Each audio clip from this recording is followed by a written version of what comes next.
poderia falar para vocês sobre duas dimensões do racismo no esporte, que é uma que acontece dentro dos campos, das piscinas, das quadras, pelo que eu observei, trabalhando tanto tempo ao lado ali, bem perto dos atletas. E outra do outro lado da cerca, que é no meio jornalístico. Eu estive ali nessa fronteira, nessa encruzilhada, e tem muitas coisas para falar para vocês, que eu nem sei se podia ficar amanhã contando casos e, enfim, analisando questões. Mas eu prefiro trazer para mim isso, né? E aí eu fico me lembrando do meu tempo aí nos bancos escolares, né? Na faculdade, eu fiz a faculdade que nem existe mais, era a faculdade da cidade. Eu me lembro que eu passei para a PUC, mas minha mãe não tinha a menor condição de pagar a mensalidade da PUC na época, porque não existia ProUni, não existia nada disso, então impossível, com 3 filhos, ela bancar a PUC, né? Porque não é só a mensalidade, é o translado. E daí já começa uma linha de corte, né? Que nos Estados Unidos a gente chama de color line. Aí já começa a color line, que não está na letra da lei, mas está no fato, está no que acontece. E a gente tem essa color line ainda hoje. Se a gente pensar que a gente tem uma política de cotas, ou seja, de ingresso à universidade, mas a gente não tem uma política de permanência na universidade, não basta o cara entrar, ele tem que ter o dinheiro para sair de Japeri para vir para cá. E vice-versa. E comer. E se manter minimamente. Então, essa color line, ela já começa de saída, na largada, já começa a definir uma série de coisas. Então, na minha color line, eu não podia vir para a PUC, fui para a faculdade da cidade, que também era caríssima na época, mas era menos salgada, deu para apertar daqui, o cobertor curto e tá, fui. Eu me lembro que jornalismo na época, né, que eu fiz vestibular, era assim, tinham três carreiras da moda, né? Uma era oceanografia, porque sei lá por quê, né? Outra era, tinha as tradicionais, direito, medicina e tal. Era oceanografia, tinha uma outra coisa, e jornalismo. Então, assim, eu passaria para qualquer universidade pública, menos para jornalismo, para essas 3 carreiras da moda da época, né? Então, isso me jogou no ensino privado, e ali, naquela época, o ensino privado não era bem o que é hoje, né? Ali era uma elite de verdade, assim, né? Porque você tinha que ter o dinheiro para bancar a mensalidade, não tinha as bolsas, aquilo tudo, todos os recursos que a gente tem hoje. Então ali já ficou muito marcado um lugar que eu sempre estive, que é o lugar da pessoa única, né? Do único corpo negro dentro de um universo. E essa experiência de ser única, né? Ou seja, de ser a exceção, de ser o ponto preto no mar branco, isso já te determina muitas coisas, né? Você é o foco das atenções, você é o foco das tensões, você é o foco da diferença, você é o outro, você é a outra. E esse lugar é muito incômodo, né? Muito incômodo, muito desafiador. E aí, quando eu saí da universidade, obviamente eu não consegui me encaixar logo de cara no mercado de trabalho, né? Fiquei batendo cabeça, fiz umas experiências muito interessantes. Eu trabalhei durante, sei lá, 1 ano e tal, subindo o morro ali da Serrinha, ali em Madureira, né? Tinha uma tia que trabalhava no que hoje é uma ONG e tal. E essa foi uma experiência, assim, para mim, incrível de vida, porque eu subia o morro todo dia, tinha uma creche, a gente ia visitar as famílias, então foi uma entrada numa comunidade, numa época. Estava começando esse domínio evangélico, essa coisa, tudo isso eu vi nascendo ali nos anos 90, né? Eu vi isso acontecer na minha frente. Eu falei, cara, isso vai dar muito... E eu lembro dessa sensação, isso vai dar muito ruim um dia. Eu me lembro de ter essa sensação, caramba, isso aqui vai dar errado de um jeito, né? Porque estava ali, só não via quem não queria. Então, um belo dia eu achei um recortezinho, um amigo meu veio com um recortezinho desse tamanho de jornal, até pouco tempo eu tinha guardado, da Confederação, né? Fiz estágio na TVE na época, fiz vários freelancers em revistas, e enfim, fiz algumas coisas assim, e achei um amigo meu veio com um anúncio de jornal bem pequenininho, da Confederação, querendo fazer um jornal interno. Aí pediam para mandar um projeto. Eu me lembro que eu cheguei lá na secretaria da Confederação e botei o meu Meu trabalho assim, numa pilha assim, né? Eu botei assim, ficou na minha altura a pilha. Eu falei, pronto, não vou conseguir nunca, né? E aí, um belo dia, à noite, num domingo, o Guaraci, que era o presidente lá da confederação, me ligou todo empolgado. Olha, seu trabalho é maravilhoso e tal, não sei o quê. Vem aqui. Eu falei, mas não, obrigada. Aquele jeito empolgado dele, né? Aí eu cheguei e assim, engraçado, né? Porque eu fiz um trabalho, ele na cabeça dele imaginou uma pessoa. Quando abriu a porta e entrou eu, ele me olhou assim, né? Fez aquele olhar do Robocop. Tipo, da onde vem essa garota?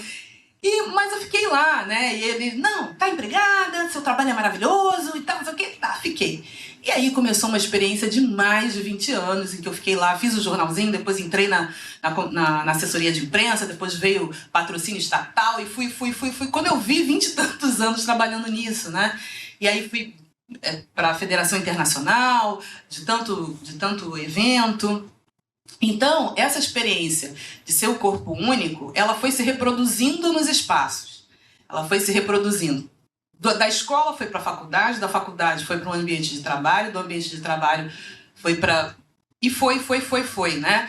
E aí eu fiquei olhando, né? Porque a Confederação Esporte Aquático é natação, polo aquático, nado sincronizado, esportes dentro da elite, a elite da elite, né? Porque a piscina é um lugar... Primeiro que o esporte no Brasil olímpico são esportes que eles estão ainda muito circunscritos no ambiente de clube. E clube, por definição, é excludente, né? Você precisa da carteirinha, você precisa de alguém que te bote lá. Então isso já afasta, assim, uau, uma parcela enorme da população. A piscina... Isso é pesquisa, né? A natação é o grande é o grande esporte de desejo da nossa garotada por causa da piscina. Qual a criança que não gosta de água, que não gosta de piscina? E quem tem acesso à piscina? A gente não tem falta de piscina. O Brasil tem um espelho d'água enorme. Isso é um mapeamento feito pelo SESC. Todo SESC tem uma piscina, por exemplo. Tem SESC no país todo. Então, a gente tem espaços muito subaproveitados e que a população não tem acesso. Isso faz dos esportes aquáticos esportes eminentemente brancos. Em outros países, por um motivo, e aqui, pelos mesmos motivos e por outros também, né? A exclusão social, as questões, os mitos que se criam em torno dos esportes, levando em consideração o racismo científico. Cansei de fazer entrevistas e dar essa provocada nos técnicos, né? Por que você acha? Porque a ossatura do negro é larga e não sei o quê, pesada e não flutua e não sei o que lá, e porque tem uma dinâmica de corpo e não sei mais o quê, e é biodinâmica. Coisa nenhuma, né? A gente tem ali uma color line, a gente tem ali um não acesso, a gente tem ali uma não oportunidade de entrar naquele espaço. E aí é muito interessante porque essa dimensão do corpo, para a população negra, é algo muito, muito sério, né? Quando a gente, na tragédia que foi o tráfico transatlântico, o corpo é a única posse da pessoa escravizada. O cara chegou aqui com, como diziam lá os portugueses, né, com um paninho para tapar as vergonhas e só. E o corpo. E tudo que o corpo carrega. Suas marcas, suas memórias, suas cicatrizes, enfim... O corpo é algo para a gente, é um domínio, é um espaço muito poderoso. E o corpo é o que nos define e é o que de cara nos exclui ou nos coloca neste ou naquele lugar. Com essa experiência do esporte, eu tive em 32 países, né, ou mais, sei lá. E todo lugar, sempre pergunta assim, o que é mais pesado, ser mulher ou ser negra? A questão de raça vem sempre antes da questão de gênero. Eu concordo com a Angela Davis em gênero, número e grau. Porque quando eu piso num lugar, a primeira coisa que as pessoas me olham é que eu sou uma pessoa negra. Depois que eu sou mulher. Depois que eu sou latina. Então, são várias interseccionalidades que te colocam num lugar único no mundo. E eu me lembro na Federação Internacional, e essa é uma experiência muito interessante de você estar nesses organismos internacionais, porque a gente entende como funciona a geopolítica. Porque outra falácia, né, que o mundo esportivo nos faz acreditar é que o esporte está fora do planeta, né? Está fora da sociedade, está fora das questões que nos afetam. Como se fosse possível você torcer por um time sem pensar em nenhum momento em tudo que aquele time representa na sociedade, em todas as atitudes dos dirigentes, em tudo que...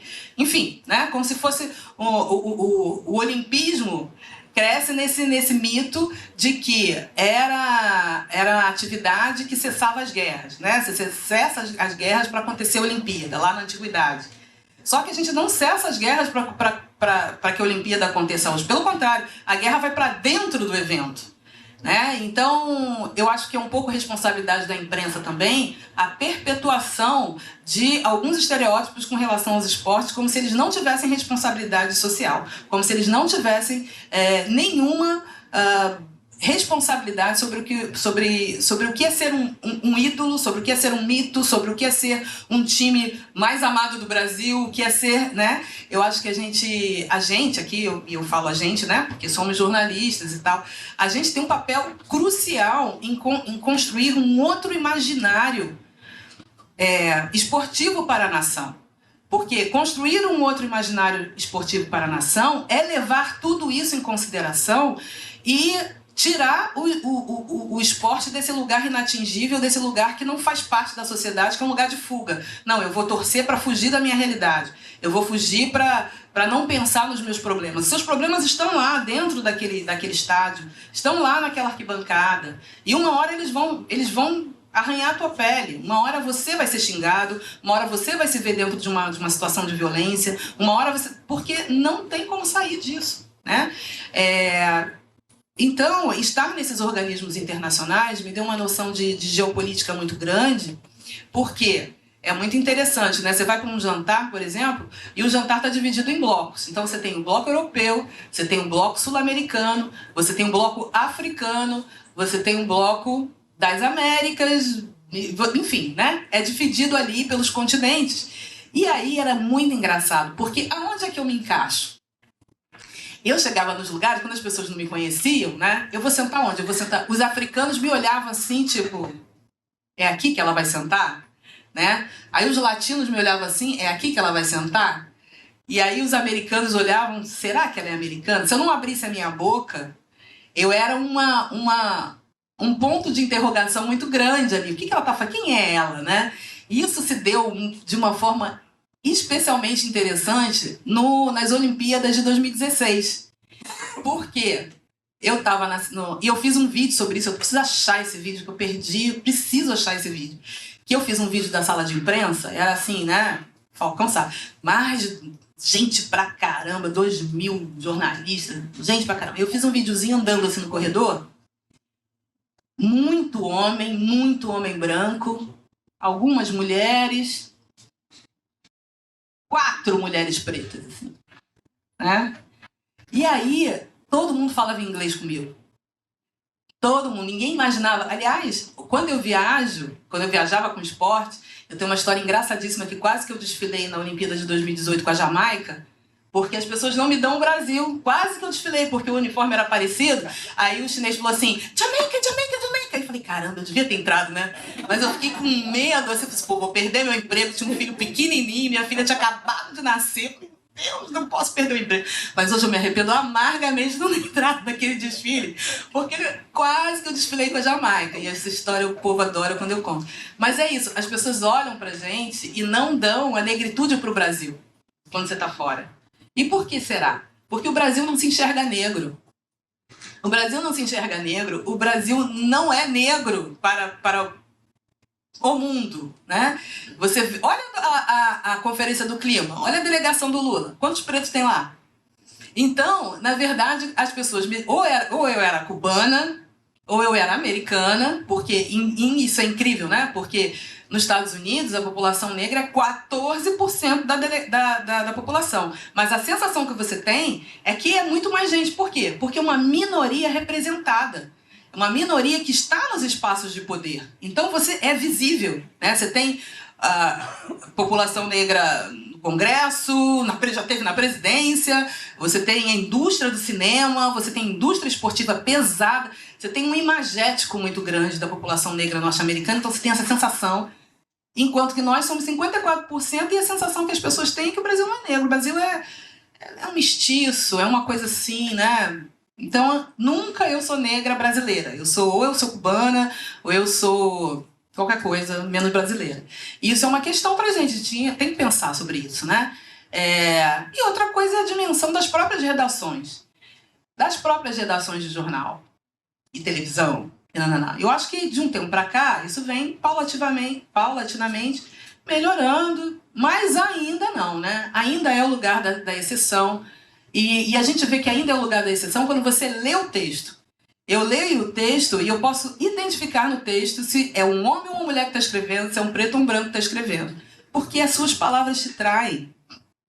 As suas palavras, as escolhas semânticas, as escolhas de título, as escolhas, tudo fala. E a gente estuda semiótica, né? E a gente sabe as mensagens que estão ali. E às vezes não é assim, eu vou fazer uma mensagem subliminar. Não é essa coisa planejada. É algo que está na estrutura, está na tua criação. E na hora que você vai escrever, isso transpira no teu texto. E por isso esses eventos são tão importantes, porque a gente precisa desmontar essa estrutura na nossa cabeça. Virou, né, o Silvio Almeida popularizou a expressão racismo estrutural, só que esse prédio aqui, quantos anos tem a PUC? Quantas modificações já não aconteceram na estrutura desse prédio? É uma estrutura sólida ali, mas ela é imutável? E quem é que faz a estrutura? Não são as pessoas? Então, na verdade, as pessoas começaram a usar essa expressão racismo estrutural para justificar e se esconder atrás. É o racismo estrutural. Tipo, não tem jeito, é o racismo estrutural. Mas quem é que faz a estrutura? E quem derruba a estrutura? E modifica essa estrutura. Então, se a gente não pensar isso no âmbito do esporte, a gente vai continuar perpetuando uma série de coisas e vai continuar chovendo no molhado e vai continuar produzindo determinados monstros. E aí eu falo já do lado dos atletas, né? Eu lidei com vários astros, estrelas dos esportes, blá, blá, blá, blá. E aí é muito interessante porque é uma galera que é ídolo muito cedo, né? O cara tem 16 anos, ganhou uma medalha de ouro, pronto. Ele tá nunca mais ele é anônimo na vida, então ele acha que ele está acima do bem e do mal. Ele não é tratado como adulto, ele é infantilizado por essas instituições a vida toda. E isso era uma grande briga que eu tinha na confederação, enorme. Eu falei, gente, fulano é um adulto. Ele tem que responder pelo que ele fala. Entrevista é dada, não é emprestada. Se ele falou, tá falado. Ele precisa ter responsabilidade com as coisas que ele faz, que ele age. Ele é uma referência para um monte de criança, é uma referência para um monte de jovem. Se ele não tem noção disso, como é que vai ser? Sabe? Eu sou assessora de imprensa, sou milagreira, não. Sou milagreira, sou jornalista. E vai me desculpar, não estou aqui para limpar a fralda de ninguém, não. Então, olha, era uma briga, mas uma briga. Porque é isso. E isso é um pouco culpa nossa, né? Porque a gente chama o Neymar até hoje de menino. Que menino, gente? O cara é um homem formado e ele é rico há muito tempo, sabe? Então é estranho que a gente sofra determinadas coisas e a gente mesmo contribui para que elas se eternizem e se agravem, né? E se agravem, porque o que eu vi nos últimos 4 anos, com a ascensão da extrema-direita, é um agravamento de determinadas questões dentro do esporte muito sérias. E olha, dá para piorar bastante. Se a gente não se conscientizar de que essa questão existe, de que ela está naquele âmbito ali, ela está na arquibancada, ela está no campo, na quadra, na piscina, sei lá onde for, e ela está também na zona mista de jornalistas. Ela está ali dentro, na zona mista, na sala de imprensa. Eu fui a uma, só para terminar aqui, senão eu vou ficar amanhã cantando coisa. Eu fui a uma coletiva de imprensa, foi dos Jogos Olímpicos de Londres, e foi a cena racista mais abjeta que eu já vi na vida. É uma menina chinesa, ela estava dando... Primeiro que eu tive um estresse terrível ali, porque Cielo não foi na coletiva, isso foi um inferno, e foi outra questão também. E, enfim, e aí a chinesa estava lá com o técnico. A imprensa norte-americana cravou a garota de pergunta de cima e embaixo sobre doping, sobre comunismo, sobre não sei o quê, por que a China isso, por que a China aquilo, por que a China... Além da questão econômica, né? Era uma menina chinesa e eles se deram... Eles foram capazes de constranger aquela garota até um nível, de um limite. E eu olhava em volta e falei, gente, vocês não estão vendo isso não? Ninguém vai falar nada não? Sabe? Aquilo me deu nervosa. Se fosse um atleta minha, eu levantava na hora e saía com ela na hora. Por que ninguém pergunta ao Michael Phelps se ele não se dopa? O cara ganhou quantas medalhas? Sabe? Então, assim, esse pré-julgamento de que porque você pertence a determinado grupo, você já é culpado de saída, de largada, é algo que está intrínseco no mundo e cabe a gente desmontar essa bomba relógio que explode na nossa cara mesmo, né?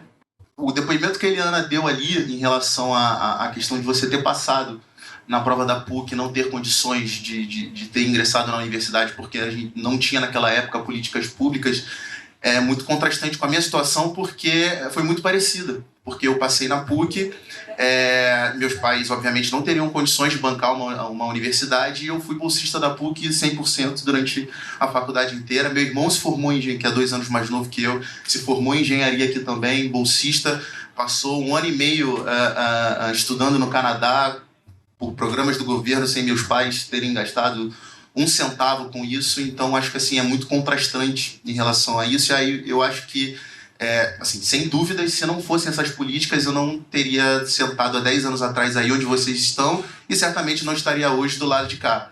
Então, eu acho que isso ajuda também a gente a entender por que a gente tem tanta gente resistente hoje a essas políticas públicas de educação, de cultura, porque educação, cultura, isso é conhecimento, isso é poder.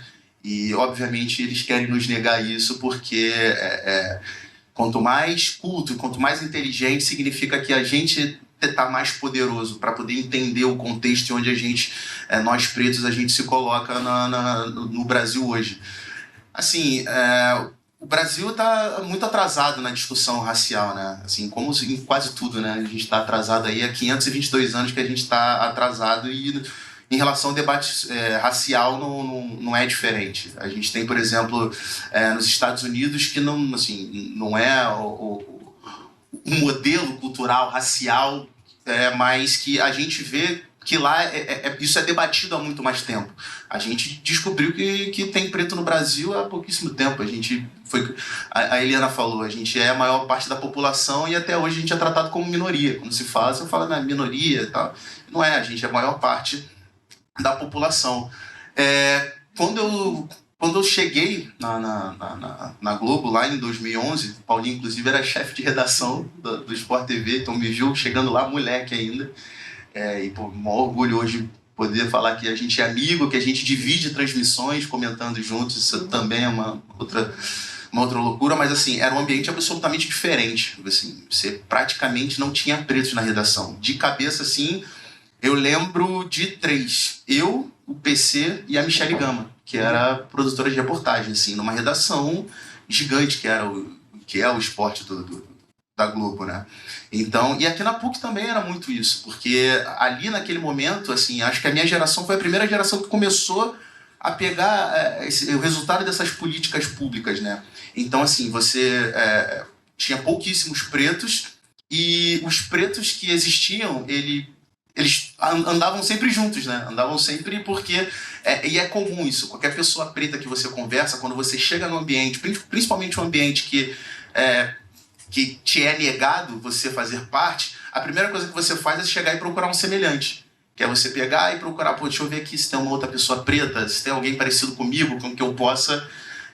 então, assim, as pessoas pretas, principalmente do curso de comunicação, andava todo mundo junto. E no esporte não era diferente. E aí, já cortando para 2020, que é um dos grandes orgulhos assim, que eu tenho dessa minha breve carreira, a gente meio todo aquele...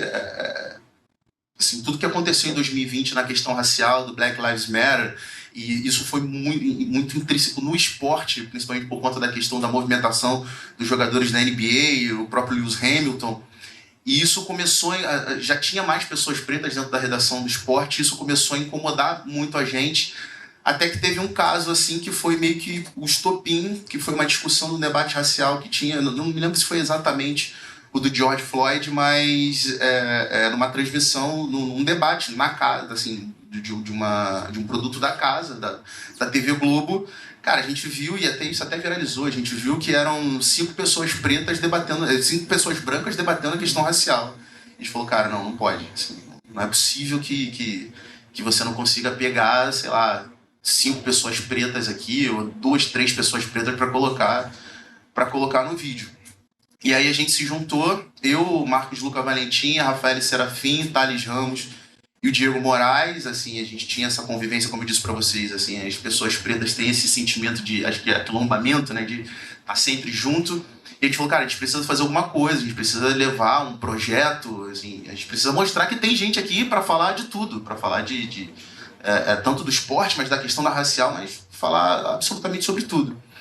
E aí a gente levou o projeto de criar o Ubuntu Esporte Clube, que assim, iniciou como uma ideia de podcast, que era para a gente mostrar uma visão afrocentrada sobre o esporte, mas assim, acabou que a gente foi vendo que isso ficou muito maior, porque foi muito além do esporte, que a gente passou a utilizar o esporte como um fio condutor ali inicial, mas assim, a negritude é uma questão muito complexa, né? Então a gente começava a permear vários outros caminhos. E aí começou como um podcast, aí depois a gente pegou um blog, depois a gente começou a colocar produtos dentro da TV, e isso tomou uma dimensão assim inimaginável, assim. A gente começou a receber mensagens de pessoas, e aí tem a questão do tornar-se negro, né? Que a Vila Davis fala muito, assim, de pessoas que viravam pra gente e mandavam mensagem nas nossas redes sociais e tal, falando que, pô, cara, através do podcast de vocês, através do debate de vocês, eu me descobri como preto, porque tem isso, talvez as pessoas brancas não tenham essa noção, mas, assim, tem muita gente preta que não se lê como negro. Ela vai, através da experiência de vida, ela vai, principalmente pessoas que não são pretas retintas, assim, pessoas que são da minha cor, por exemplo. Tem muita gente que não se lê como preto, e através de experiências em torno da vida que ela vai descobrindo essa negritude. Então, assim, a gente começou a receber mensagens nesse sentido, e isso, assim, me enche de orgulho, porque obviamente nunca foi a ideia, assim, a gente pensar teve um cara que mandou uma foto, fez uma tatuagem enorme no peito lá de Minas Gerais com o logo do projeto do Ubuntu Esporte Clube. Falei, cara, que isso, loucura. Mas assim, nunca foi o nosso objetivo. Nosso objetivo, na verdade, era mostrar que tem gente preta do lado de cá. E a TV Globo tem feito um projeto nesse sentido, de mobilização, de mudar. Só que isso eu acho que também entra numa outra questão, que é uma preocupação muito minha, que eu sempre bato muito lá dentro nas reuniões que a gente tem, nos debates, que é em relação eu acho que não é só você mostrar para o público, você colocar na frente da televisão, você colocar no rádio, nos veículos de comunicação, você dizer que você tem mulheres, você dizer que tem pessoas pretas ali. Eu acho que, obviamente, isso é absolutamente importante, tem que ter, é uma urgência, mas eu acho que o mais importante de tudo isso é você se preocupar em preparar pessoas pretas, preparar mulheres, preparar pessoas LGBTQIA+, para ocuparem esses espaços. Porque o que eu vejo em vários veículos de comunicação, assim, pessoas são colocadas ali, às vezes sem muito preparo, e isso acaba virando uma grande exposição. E isso prejudica muito quem vem atrás, a pavimentação desse caminho que é tão pesado, né? E como, assim, desde a minha mãe até a mãe do PC, a gente sempre ouviu que a pessoa preta tem que ser 2 vezes melhor, né? Tanto que o Mano Brown eternizou isso na letra do Nego Drama. Então, assim, pra gente o martelo é muito mais pesado. Então, a partir do momento que você bota uma pessoa preta ali só por botar, porque você tem que passar uma mensagem, até porque hoje a questão de diversidade ela é vista como uma questão também mercadológica. Então, as empresas elas têm necessidade de mostrar para o mercado que elas têm o tal do selo de diversidade. Só que é uma preocupação muito grande minha, porque eu vejo isso, não digo só em relação à comunicação não, mas em vários setores, que existe a preocupação de mostrar que tem a pessoa preta, que tem a mulher, que tem a homossexual, que tem a pessoa trans, mas eu não vejo muito a preocupação com a formação, entendeu? E aí, trazendo para o lado de onde eu participo, né, ali da Globo, isso começou a ser mais, a ficar mais explícito também nos projetos como o Estagiar, que é o projeto de estagiários da Globo. Então, assim, a gente começou a ver muita molecada, muita gente preta nova chegando, assim, e é muito curioso, porque, assim, a gente não conhece essas pessoas que chegam, mas as pessoas chegam e já vêm diretamente pra gente, já vêm, pô, não sei o quê, queria ver como é que é o projeto do Ubuntu, não sei o quê que eu ouço, quero... E, assim, foi uma felicidade enorme pra gente. A Bruna Rodrigues, que chegou lá como estagiária, menina de São Gonçalo, assim, tipo, mulher preta, periférica, e ela chegou lá como estagiária e, assim, hoje ela é especialista em esporte a motor, mas ela sempre foi apaixonada por Fórmula 1 e eu também sou um apaixonado por Fórmula 1. Então, assim, a gente sempre trocou muita ideia, eu sempre falei, assim, muito e tentava... não por questão de conhecimento do motor, mas conhecimento de um pouco mais experiente de quem está na empresa, um pouco de mais de tempo e de mostrar o caminho, mais ou menos, e ela foi, agora a gente teve no final de semana passado o GP Brasil de Fórmula 1 em Interlagos, ela foi uma das escaladas para ir cobrir pelo site, e era um público, assim, foi uma cobertura bem restrita para a TV Globo, porque a TV Globo não é mais detentora de direitos da Fórmula 1, então, assim, não foi mais 100, 150 pessoas que iam antigamente para cobrir um GP Brasil de Fórmula 1, foi uma equipe bem mais restrita e ela estava entre essas pessoas e ela conseguiu uma entrevista exclusiva com ninguém menos que o Lewis Hamilton. Então, assim, cara, isso pra gente foi de um orgulho, assim, bizarro e mostra absolutamente, acho que o que é o maior sentido do projeto do Ubuntu, né? Pra quem não sabe, o Ubuntu é uma filosofia africana explicando assim, a grosso modo, que diz eu sou porque nós somos. E, cara, quando a gente vê na experiência dela,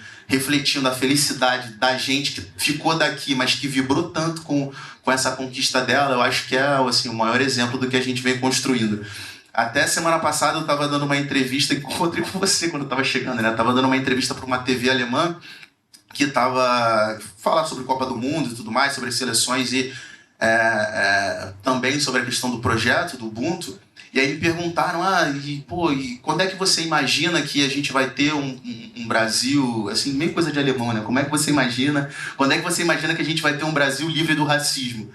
Assim, eu tenho certeza que eu não vou estar aqui vivo para ver. Livre do racismo eu não vou estar aqui vivo para ver.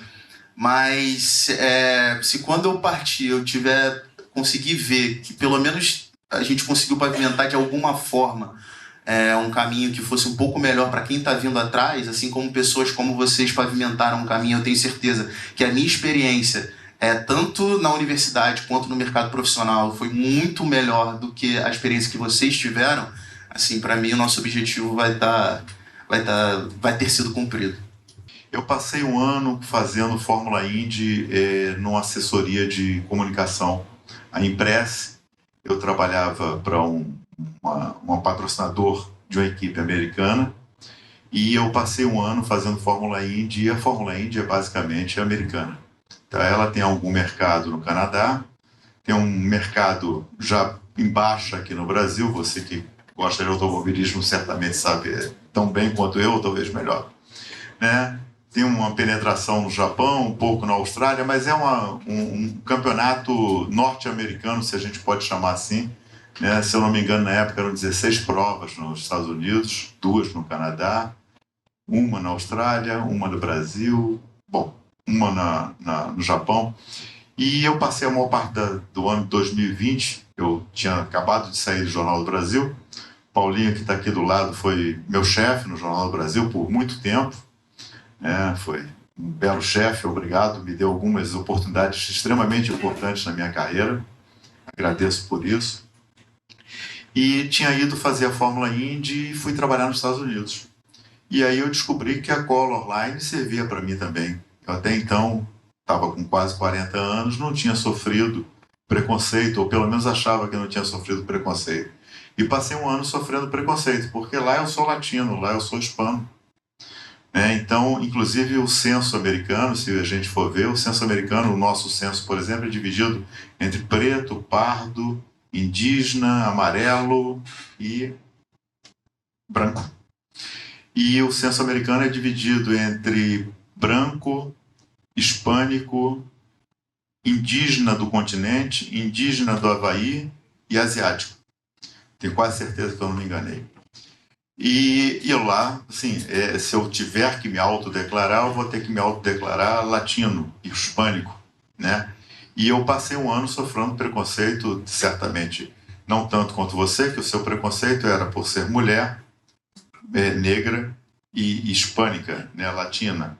O meu era somente um pedacinho disso, um pedacinho bem mais tranquilo, diga-se de passagem. Mas é curioso que a gente pode se imaginar, né, em algum momento vivendo o outro lado. E o preconceito, ele não é dado somente, né, ele é dado também na relação que a gente tem.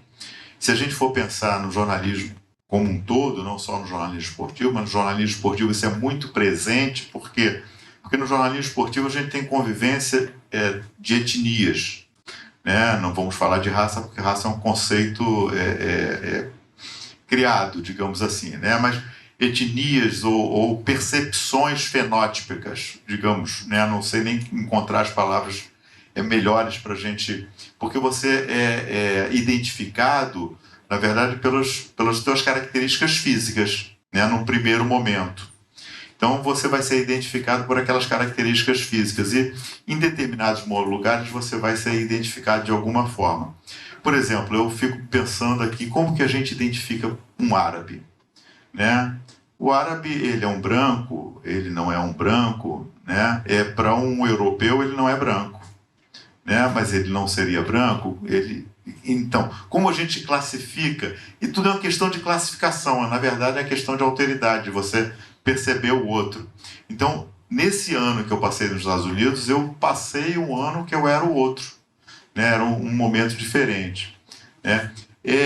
Em relação à formação, né, eu também pegando aqui o gancho do Moreno, estava lembrando aqui, quando eu entrei para a faculdade, e aqui eu tenho dois contemporâneos da faculdade, dois professores da casa são contemporâneos meus da faculdade, o Leonel e o Giovanni, né, estudaram comigo na mesma época na Universidade Pública Fluminense. Quando começo dos anos 80, eram pouquíssimas as pessoas brancas, pouquíssimas as pessoas não brancas que frequentavam as salas de aula como aluno. Eu voltei 20 anos depois, mais ou menos, mais do que 20 anos, em 2008 como professor. Passei 2 anos como professor visitante na UF. A composição da sala de aula já era diferente graças a políticas públicas. Porém, a composição do corpo docente não era. Era majoritariamente branco. Talvez ainda seja, tá? Depois desse tempo todo. Porque são questões de oportunidade. São várias oportunidades que a gente tem que pensar. Tem a oportunidade de entrada no mercado de trabalho. Primeiro tem a oportunidade de chegada na universidade. Ela é muito importante. Então, políticas públicas são importantes por causa disso. Porque a gente dá possibilidade de entrada. Aí tem a discussão, mas vem cá, na questão da cota racial, né, você não está aplicando um critério que é justamente o critério racista, sim, é o veneno contra, né, você está usando do próprio veneno para resolver o problema, né? Porque você está princípio utilizando a identificação fenótipica para atribuir essas vagas.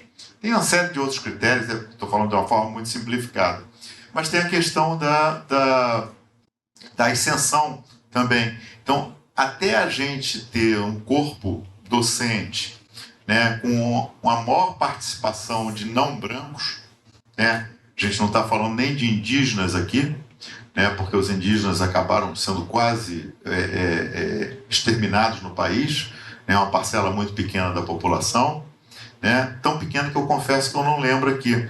Eliana falou do número de pretos, né, de negros, desculpe, né, de negros no censo, 54%, né, essa é uma projeção do IBGE, né.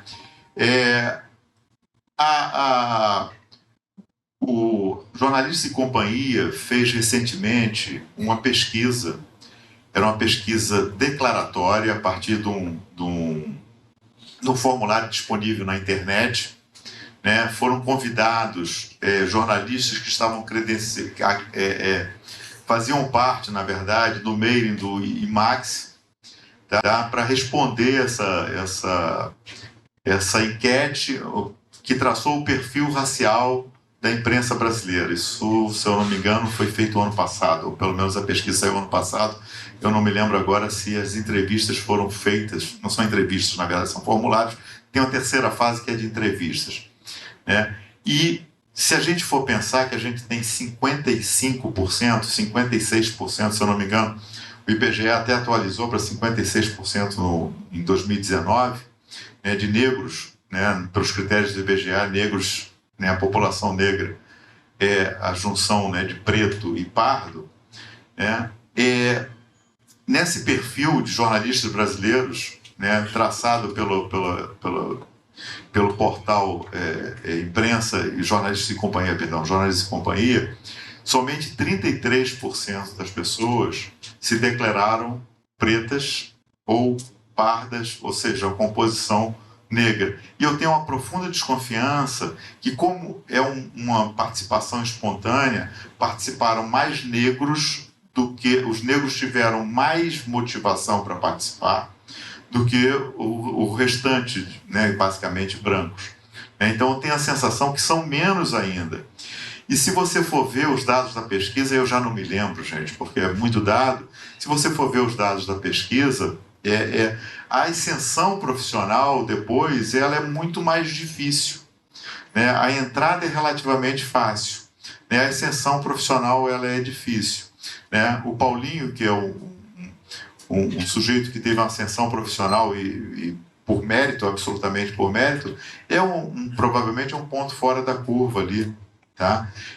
Porque ele certamente teve que valer por 2 para poder traçar o caminho dele, talvez 3 ou 4, né, para alcançar posições de chefia e de destaque numa redação, né?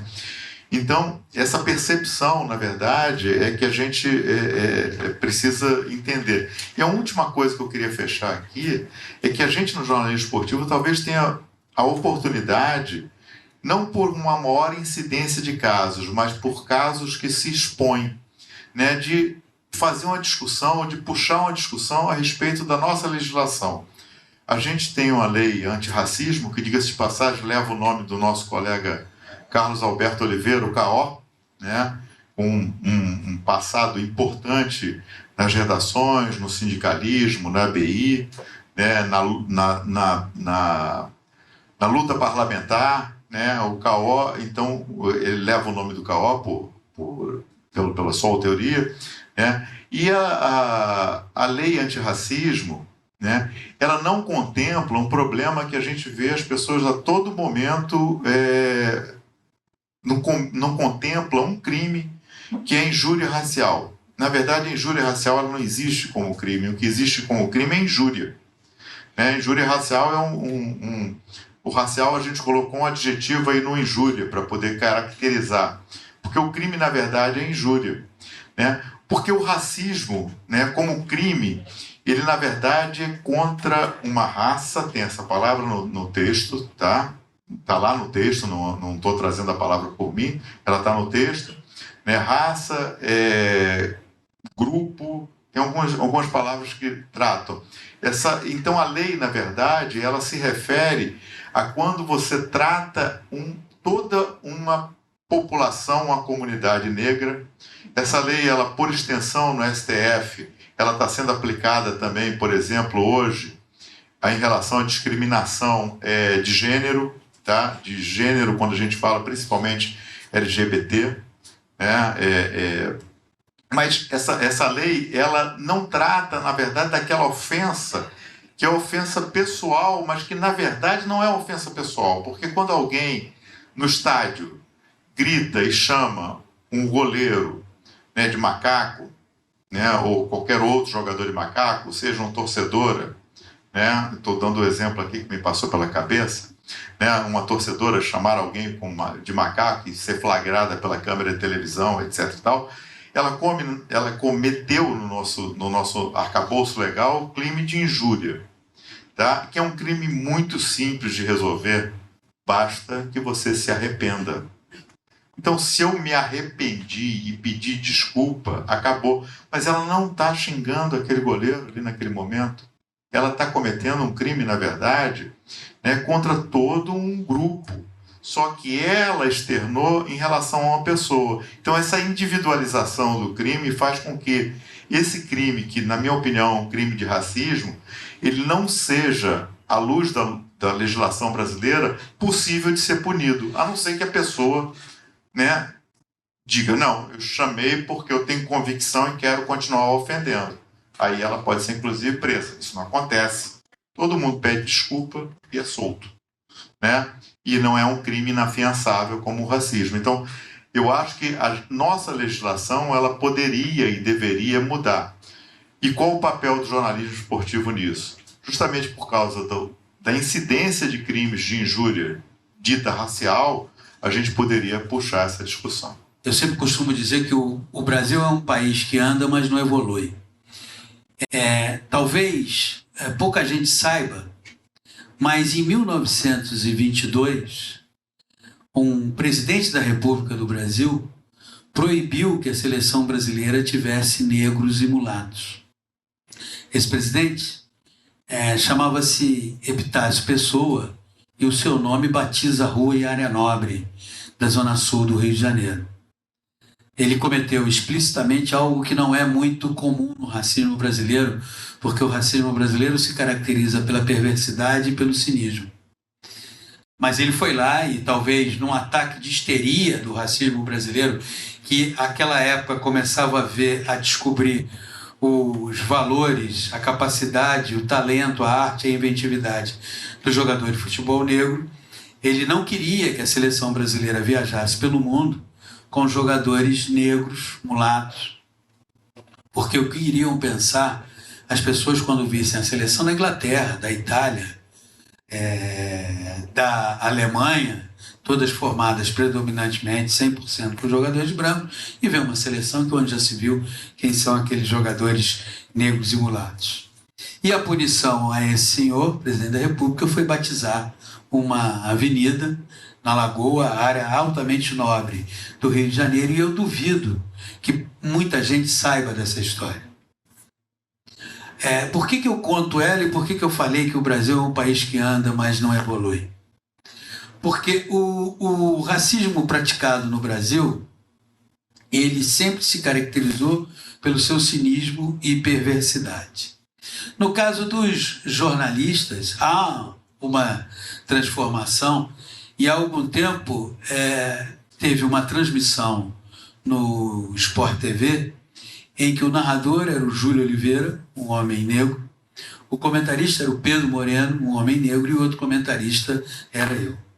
Isso é raro na televisão brasileira. E aí é muito interessante, né?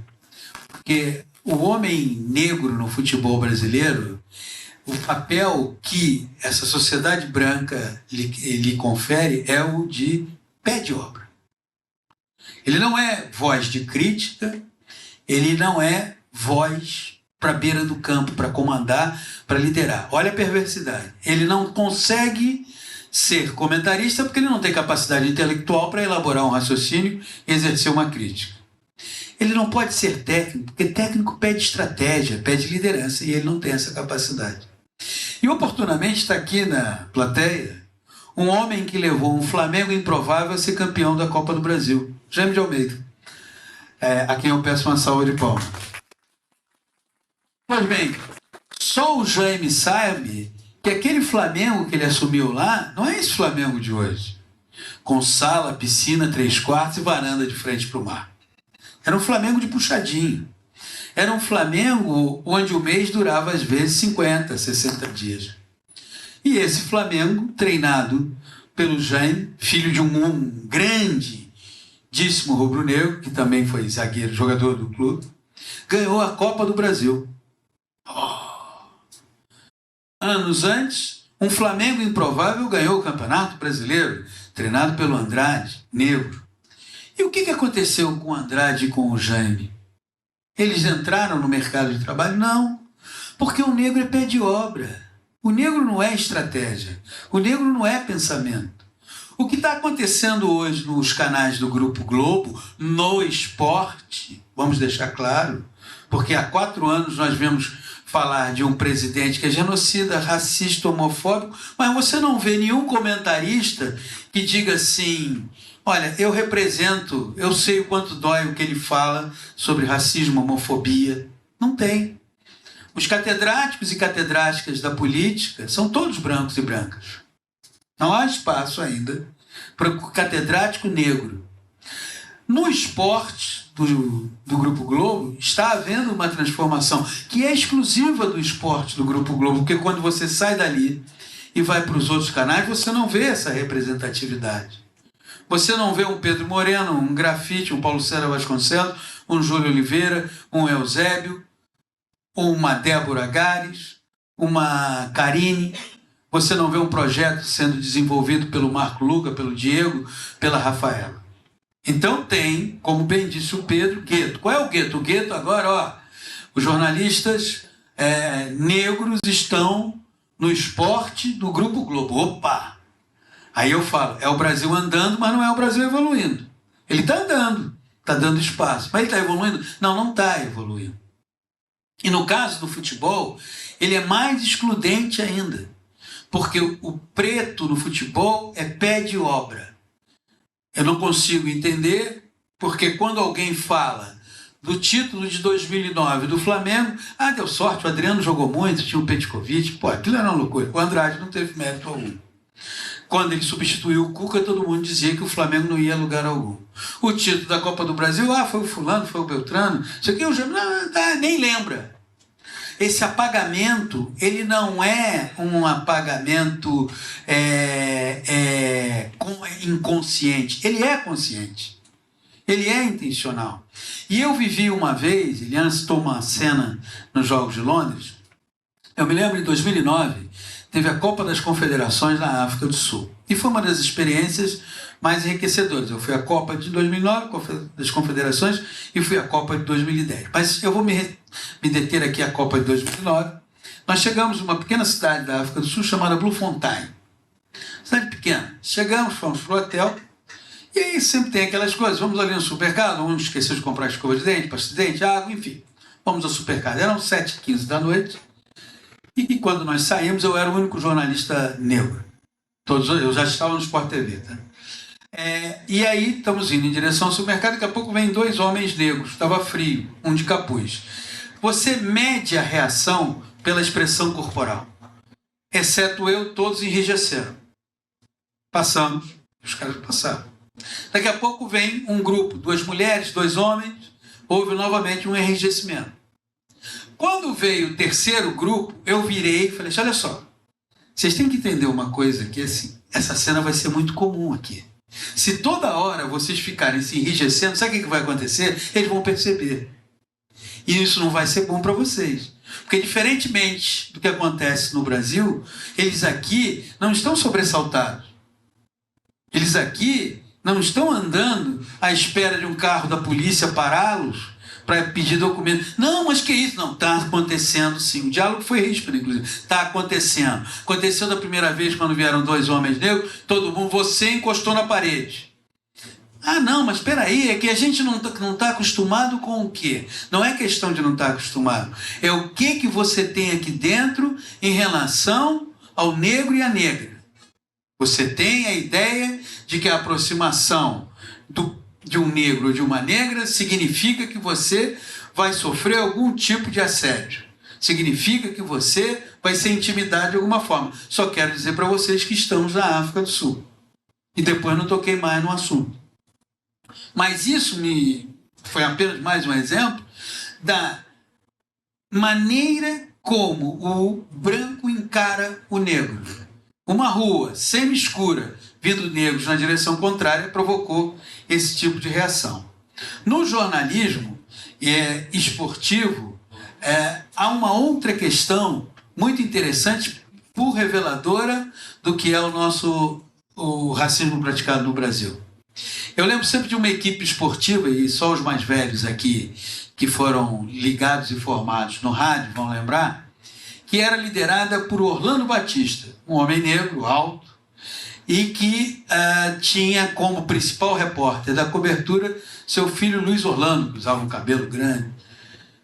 Pois bem, não se falava nem do Orlando, nem do Luiz Orlando, sem antes dizer o seguinte: são marrentos para burro. Olha lá o Luiz Orlando. Olha lá, é uma má. Aqui tem 3 marrentos, eu, Eliane e Pedro. Porque ao branco é permitido uma série de coisas. Ele é tímido. Ele às vezes é meio explosivo. Ao negro, não. Pô, fui falar com aquela escritora, rapaz, ela falou que estava com pressa. Pô, como ele é metida, rapaz. Pô, ela falou que estava com pressa, aí falou comigo, me deu o telefone, me deu o e-mail, mas disse que estava com pressa. Pô, que mulherzinha metida, rapaz. Fui falar com aquele garoto ali, só porque aparece no Sport TV. Pô, mas e aí, o que ele fez? Não, passou, eu falei, fala Pedro, ele, opa, tudo bem? Continuou andando. O que é isso na mentalidade branca? A mentalidade branca, ela quer o tempo inteiro te dizer o que fazer, onde andar, onde ir, o que comer, como se vestir, que tipo de cabelo usar. Se você escapa desse conceito, você é marrento, metido, arrogante, onde já se viu. Por quê? Porque o papel que tem no imaginário é que nós somos os serviçais. Ô Pedro, tudo bem? Oi, tudo bem? Como é que você está? Como você se chama? Você está bom? E aí? Que prazer. Obrigado pelo carinho. Pouco importa se o Pedro está para entrar no ar, se o Pedro está com pressa, se o Uber que o Pedro chamou já acabou de chegar, se o Pedro tem um compromisso. Oi, Leandro, tudo bem? Tudo. Quer um autógrafo? Quer tirar uma foto? Pô, legal. Está disponível. Está absolutamente ao meu dispor. E quando o preto ou a preta não está ao dispor, marrento, metido, arrogante, onde já se viu, não dá para falar com ele. Eu tenho a plena convicção que em 45 anos de carreira, e depois, inclusive, de ter ocupado muito cargo de executivo, volta e meia esse comentário aconteceu. Claro. Ô PC, tudo bem? Ou então, por exemplo, acontece muito até hoje. Eu estou andando na rua, estou correndo. Eu não vou parar com o... Então, quando a pessoa chega também... porque ontem eu já... Bom dia, tudo bem? A pessoa deve achar, pô, esse cara é metido, hein? Fui falar com ele, ele me deu bom dia. Não é?